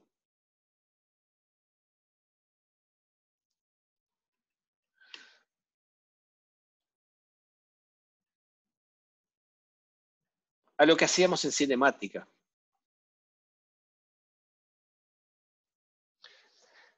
¿Qué nombre le doy a esta ecuación? Es una ecuación que se llaman ecuaciones dife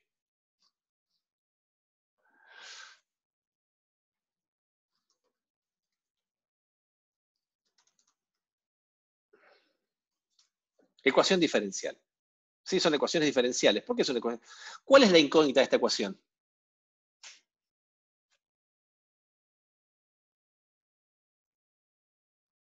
Una función. ¿Qué función?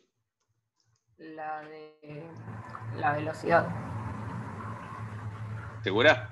¿O lo decís porque la pregunta que te puse acá? Por la pregunta. Ah, estás engañado entonces. Para no conozco la aceleración todavía, o sí. Fíjate, No. ¿qué cosa depende del tiempo acá? Que lo acabo de poner ahí. El ángulo. El ángulo, tita de t. ¿Está bien? Entonces vos fíjate que yo acá tengo una ecuación en la cual tengo mg son constantes.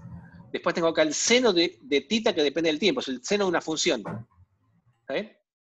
Y acá tengo tita 2 puntos, ¿quién es? La La aceleración. derivada segunda de esa función. ¿Está bien? Entonces tengo una ecuación en la cual tengo como incógnita una función que es tita de t, que está metida dentro del seno, y la derivada segunda de esa función. ¿Lo ven? Es una ecuación diferencial no lineal. ¿Sí? Porque, digamos, tengo la función tita de t, que es una incógnita, está compuesta con una función que es el seno, que es una función no lineal. ¿Está bien? Entonces, esto es una ecuación diferencial, en particular es una ecuación diferencial no lineal. Entonces, sacar alguna información de este problema es sacar alguna información de esa ecuación diferencial. ¿Sí? Es decir, es resolverla de alguna manera. Entonces, como yo les dije, lo valioso que tiene Newton es que me permite llevar el problema a una ecuación diferencial. ¿Está bien? Y lo que les va a servir a ustedes es que muchas veces, en muchos ámbitos, cuando uno cuantifica un problema, trata de llevar cualquier problema a una ecuación diferencial. ¿Está bien? Entonces, la ecuación diferencial que me destraba este problema es esta de acá. ¿Yo la sé resolver esta ecuación diferencial? La respuesta es que sí, la aprendimos en cinemática. ¿Está bien? Con otras letras, seguramente, pero es igual. ¿Sí? Si ustedes se fijan, acá tengo tita y la derivada segunda de tita respecto al tiempo. Tita 2 puntos es, como dice acá, la derivada temporal de tita punto. Si yo quiero reemplazar resolver esta ecuación, en lugar de que me aparezca tita punto o tita 2 puntos y el tiempo, necesito que me aparezca tita punto y tita. Y eso ya lo sabíamos hacer, es este cambio de variables con la derivada. ¿Está bien? Multiplico y divido por d tita, que es lo mismo que decir que tita punto depende respecto del tiempo a partir de tita. Es decir, pensar a tita punto como una función compuesta. Entonces, la derivada de tita punto respecto del tiempo es la derivada de tita punto respecto de tita por la derivada de tita respecto de t. Y esto es tita punto de t es tita punto. Con lo cual, tita 2 puntos lo puedo expresar como tita punto por d tita punto de tita. ¿Está bien? Fíjense que es exactamente lo mismo que hacíamos en cinemática, nada más que en vez de llamarle tita lo llamamos x. Pero es lo mismo.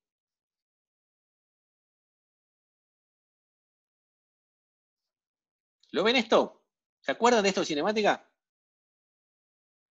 ¿Podrías repetirlo, por favor? Sí. ¿Te acordás de la parte de cinemática? Yo lo que les pido es que después de la clase de hoy, cuando terminen, vayan al apunte de cinemática y fíjense que esto lo habíamos hecho para x. Repasen lo de ahí.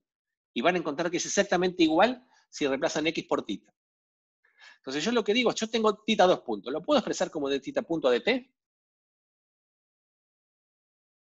Sí, es la definición de tita 2 puntos. ¿Está bien? Entonces yo lo que digo, bueno, acá voy a hacer un cambio de variables en la derivada.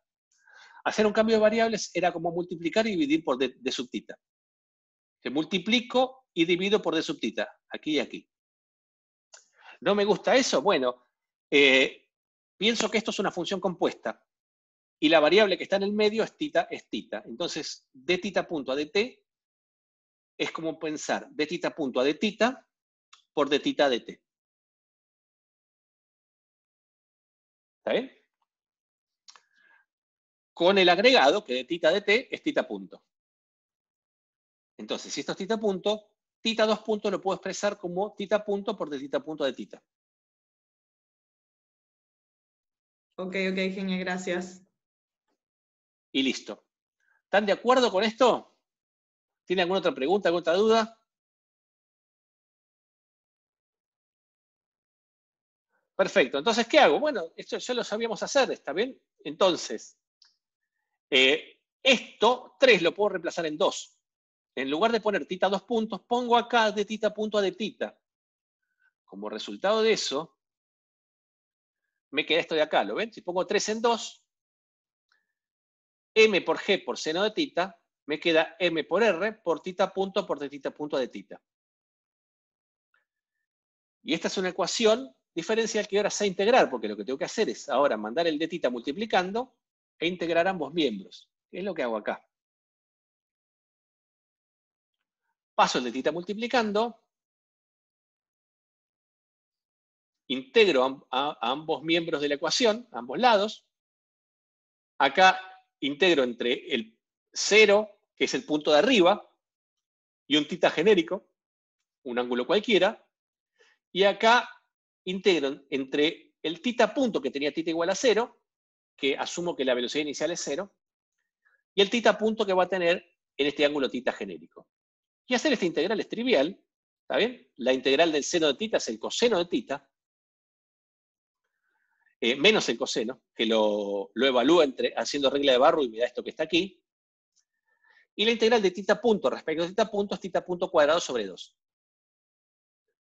Si despejo esto, lo que obtengo es tita punto en función de tita, es decir, la velocidad angular en función del ángulo. Pero si tengo tita punto en función de tita, como la velocidad tangencial, o sea, la velocidad vectorial, es r por tita punto en tita verso, lo único que tengo que hacer es reemplazar este tita punto acá y tengo lo que me pedían. Es decir, viendo, si hago un resumen, con lo que aprendimos de coordenadas polares, que si se dan cuenta lo han entendido hasta ahora, por lo que me dijeron, y aplicando esas coordenadas polares a las ecuaciones de Newton, podemos resolver este movimiento, que era un movimiento bastante complejo, es un movimiento que es una parte de un movimiento circular no uniforme, ¿está bien? Que es un movimiento que hasta ahora nunca lo habían podido hacer, simplemente agregando coordenadas polares a todo el bagaje de cosas que ya tenían. ¿Y qué es lo que sé? Y bueno, agregué θ punto en función de θ.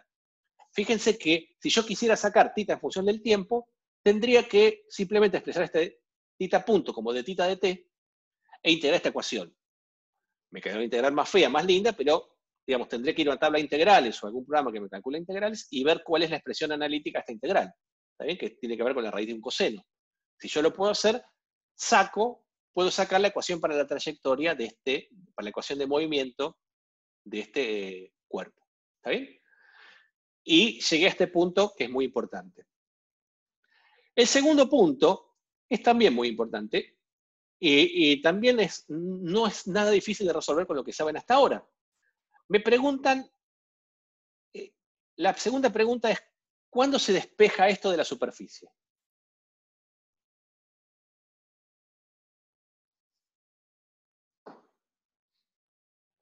Entonces, una parte de cualquier problema es traducir esto a una expresión matemática.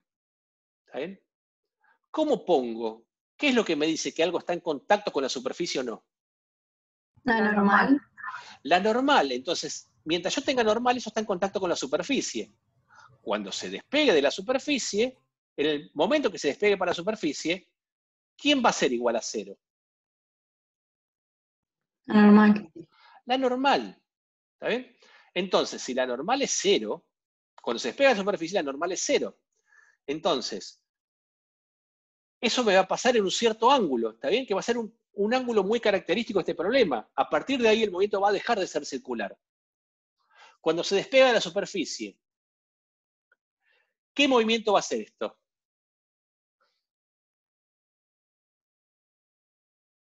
Algo que ustedes ya saben.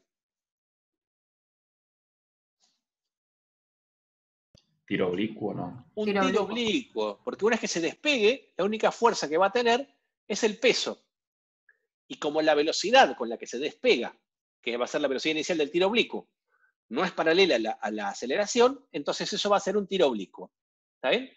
Entonces, en el punto en que la normal es 0, vamos a llamar al ángulo ese el θ sub d, es el ángulo de despegue. ¿Está bien? Entonces, en la ecuación 1, que es la que tengo acá, ¿la ven?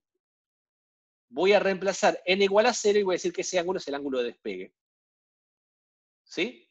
Entonces, la ecuación 1, esto que ven acá, es igual a la ecuación 1, ¿la ven? Nada más que con la normal es igual a 0. Si vengo acá y hago la normal igual a 0, del lado izquierdo me queda mg por coseno de θ, y de este lado me queda menos m por r por θ punto cuadrado.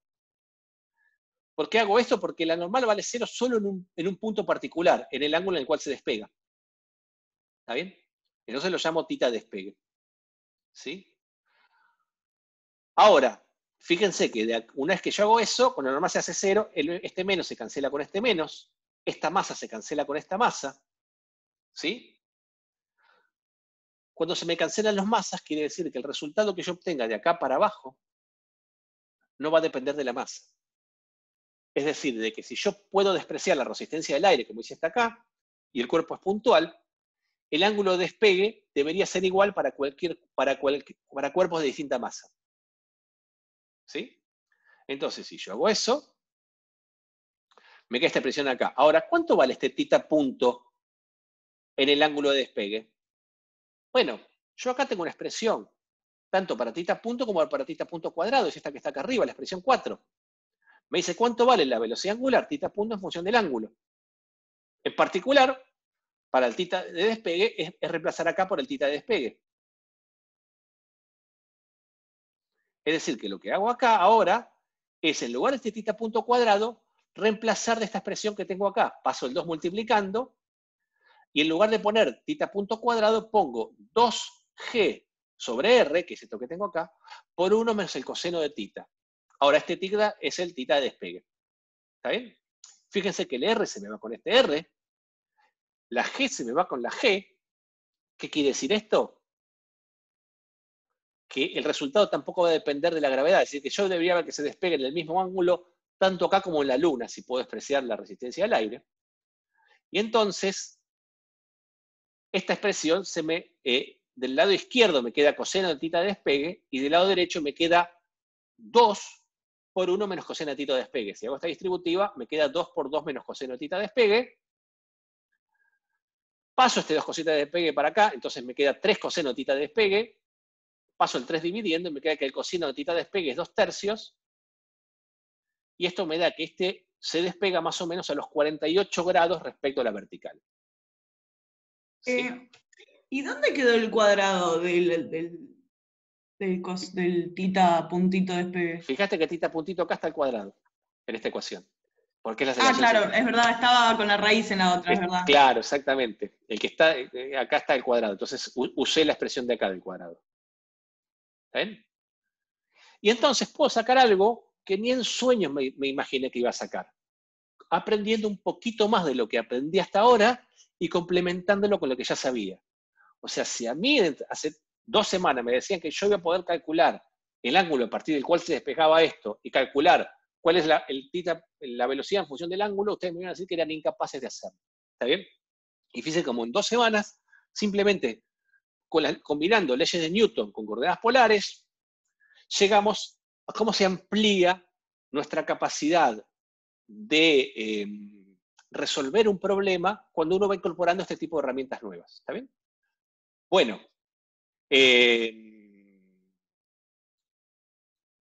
acá les dejo, el siguiente problema es el péndulo. ¿Está bien? ¿Saben lo que es un péndulo? Un péndulo es un objeto que me hace un movimiento periódico aprovechando la fuerza de la gravedad. Básicamente tengo, las herramientas que tengo es parecidas al del primer ejemplo. Es decir, un hilo, un cuerpo de masa m que lo puedo aproximar como un cuerpo puntual, una soga inextensible, que era el hilo que dije hace un rato, y un clavo, el cual clavo del techo. ¿Está bien? Entonces, clavo el hilo del techo, del otro extremo clavo, lo ato a un cuerpo de masa m, lo aparto de la vertical y lo dejo aquí. Y esto va a empezar a oscilar alrededor de la vertical. ¿Está bien? Les dejo acá, para que trabaje este ejercicio, les voy a dar de tarea. Estas son para que la comparen las ecuaciones de Newton de este cuerpo. Y lo que les pido es que me hallen para este ejemplo también el tita punto en función de tita y cuánto vale la tensión en función de tita. ¿Sí? Y también, para no recargar tanto la clase, porque ya son 11 menos cuarto, les dejo lo que se llama el péndulo cónico. El dibujo de este péndulo el péndulo cónico, en vez de yo agarrar un hilo y soltarlo, una vez que el hilo lo aparto, le doy una dirección que es perpendicular al plano que forman el hilo y la vertical. Es decir, que esto empieza a girar así en círculos con el hilo tenso, y si el hilo que está tensado y está girando, hiciera dejar una marca en el aire, ese hilo me formaría un cono perfecto, ¿está bien? Por eso se llama péndulo cónico. Y acá tienen resuelto el péndulo cónico. Esto lo van a ver en la práctica y también está súper bien explicado en el libro, ¿está bien? En el capítulo 5 del libro. Nada más que no en coordenadas polares, pero muy parecido a esto. Les dejo estos 2 ejemplos de tarea. ¿Sí? La clase que viene yo voy a empezar con movimiento oscilatorio, pero les dejo como tarea que si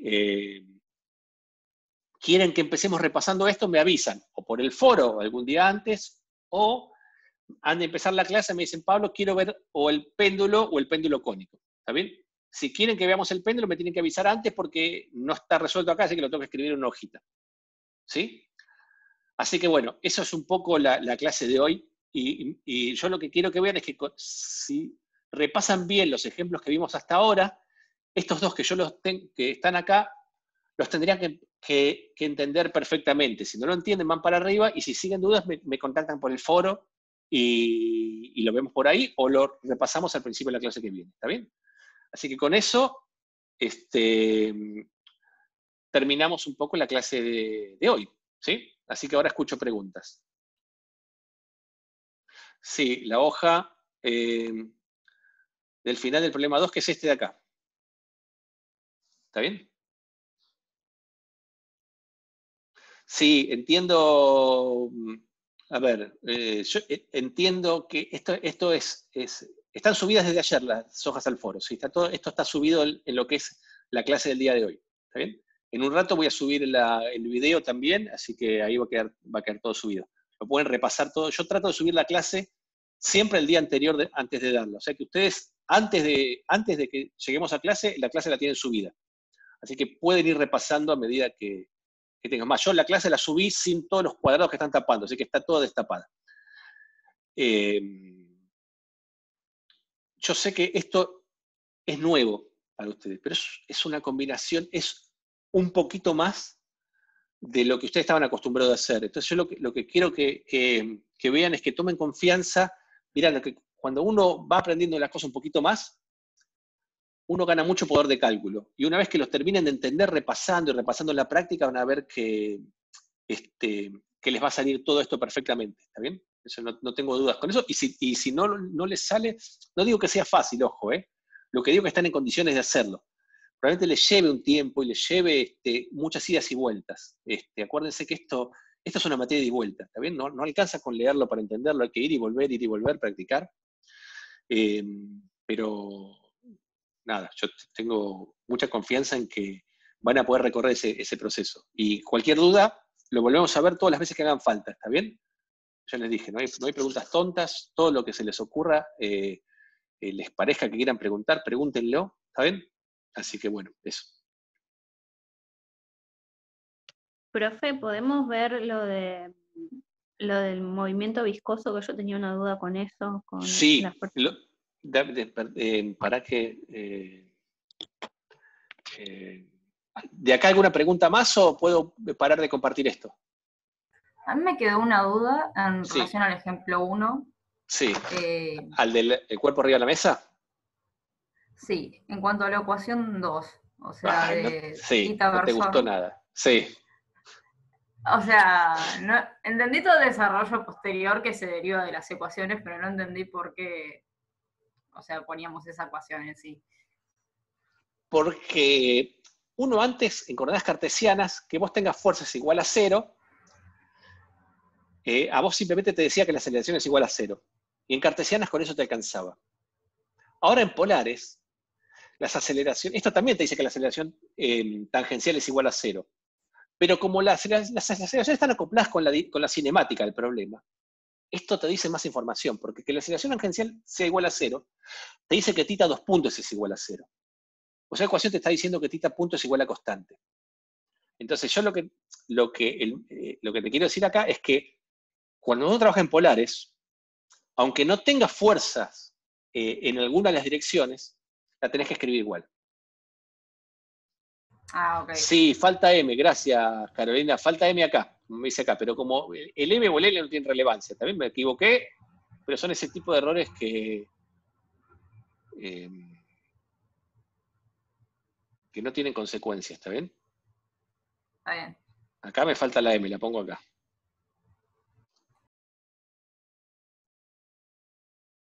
Ahí va. ¿Sí? Sí, ahí que me quedó más claro. ¿Está bien? Gracias. Yo entiendo y se te puede, o sea, uno dice, bueno, ¿por qué ahora, a partir de ahora? Porque yo antes, si no tenía fuerza, no ponía, la ecuación no la escribía. Bueno, eso es cierto. Pero en coordenadas polares eso no lo puedes hacer. Eso es lo que te digo. Ok, perfecto. ¿Alguien más pregunta este problema o del siguiente algo? ¿O pasamos a lo que me preguntaba Nadia de la velocidad?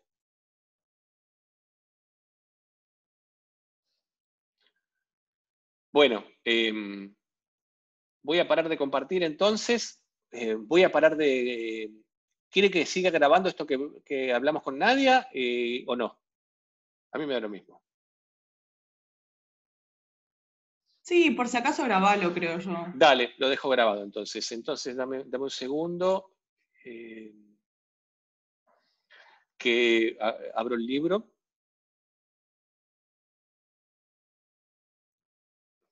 Lo ubico en la página donde teníamos eso. 156 es la página. 156, gracias por el dato.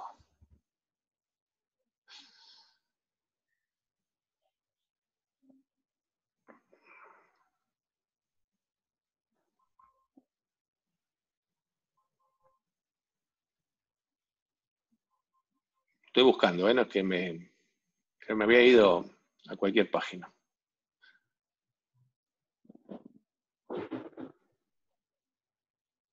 Ahí estoy llegando. Dinámicamente circular. No, acá. Perfecto, acá estoy. 156, 157, 156. Perfecto, 156. Entonces ya te comparto la pantalla. Ahí estoy. ¿Estás viendo ya? No, todavía no. Ah, no, tenés razón. Listo, ahí está. ¿Ahí sí? Sí. Perfecto. Mi problema es con esta integral. Sí, la que está acá. ¿Está? Claro. Sí. Sí, porque en el paso, digamos, en el medio entre estos dos cuadraditos verdes, a mí me queda que del lado derecho K es igual a la velocidad terminal Sí. menos la velocidad en I. Exacto. Te queda K por la velocidad terminal menos la velocidad en I. Exactamente. Y Claro, pero fíjate cuando... una cosa. Claro, pará. Sí. Pero fíjate que acá tenés un signo menos. En realidad Sí, lo que hace. ese signo menos. No sé, y es más, cambia el orden. Cambia el orden, cuando porque mirás si la no, acá integral. esta integral no la puedes hacer tan directa. Es simplemente una cuestión de cosas. Entonces, acá vos te queda K por BT menos BI. ¿No es cierto? Sí. Sí, sí. Pero esto también lo puedes escribir como menos K. Si yo saco factor común, menos, esto me queda así. Uh-huh. Ah, cambia. Saco factor común menos, entonces me queda menos K por BI menos BT. Sí. Entonces lo que pasa Claro, y ahí dividiendo ya... es BI menos BT, ¿te fijas? Y el Sí, menos sí. le queda acá, de la derecha. Uh-huh. O sea, claro, lo que me faltaba entender era ese cambio, pero ¿por qué hacen eso? O sea, ¿Por qué hacen eso? ¿cuál es el objetivo? Porque si cuando vos haces eso acá, cuando Sí. yo tengo que hacer una integral y tengo siempre una cosa acá, tengo un Una número recta. sumando, restando, entonces la puedo hacer casi como integral directa. Si yo hago sustitución no me cambia el diferencial, entonces me queda igual. Entonces yo lo puedo hacer directo. Esto me queda el logaritmo de BI menos BT. Sí. ¿Está bien? En cambio, si yo me queda negativo la variable que estoy integrando acá, tendría, me queda un menos en el coso, entonces tengo más posibilidad de equivocarme cuando integro. Entonces lo que se hace es se toma esta precaución para que la integral te quede más fácil de hacer directamente y no tengas que, no te equivoques cuando haces la integral. Ajá. Es eso nada más. Y en la práctica, ¿cómo me doy cuenta? O sea, tengo que tener como un manejo de integrales. No, a ver, cuando hiciste un montón de integrales, esto lo haces solo porque ya tenés las sustituciones las tenés en la cabeza. Si vos eso no lo pensaste de antemano y haces la sustitución, te tiene que quedar exactamente lo mismo. Lo hagas como lo hagas. Si no te queda exactamente lo mismo, es porque te equivocaste en un signo al integrar. Está, listo. ¿Está bien? Sí, porque es porque te yo equivocaste. veía que había ahí como una cosa con signos que no lograba ver por qué. Sí, hace un manejo para que le sea más fácil la integral directa. ¿Está bien? Pero nada, son esos como pequeños truquitos que hace uno para evitarse algo cuando ya sabe lo que va a pasar. Digamos. Sí, que va a ser más complicado. Listo. Claro, exactamente. Perfecto, gracias. De nada. ¿Algo más de acá o paro? No, yo de acá ya está. Tenía esa duda con los signos. Buenísimo. Dale, gracias por preguntar entonces.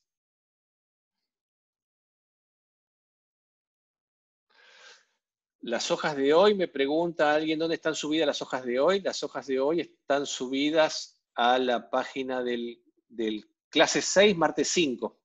¿Está bien? Ahí como dice, clase 6. ¿Sí? Y antes del viernes le subiré los apuntes de la clase 7. Acuérdense que tampoco voy a seguir el libro, así que apenas los tenga pasados en limpio, se los subo al campus virtual, a la pestaña teórica, ¿sí? Bueno, voy a parar de grabar acá, entonces, gracias a todos por escucharme, gracias por participar de la clase, está bueno tener un ida y vuelta, así se hace mucho más ameno esto, así que, bueno, nos vemos el viernes.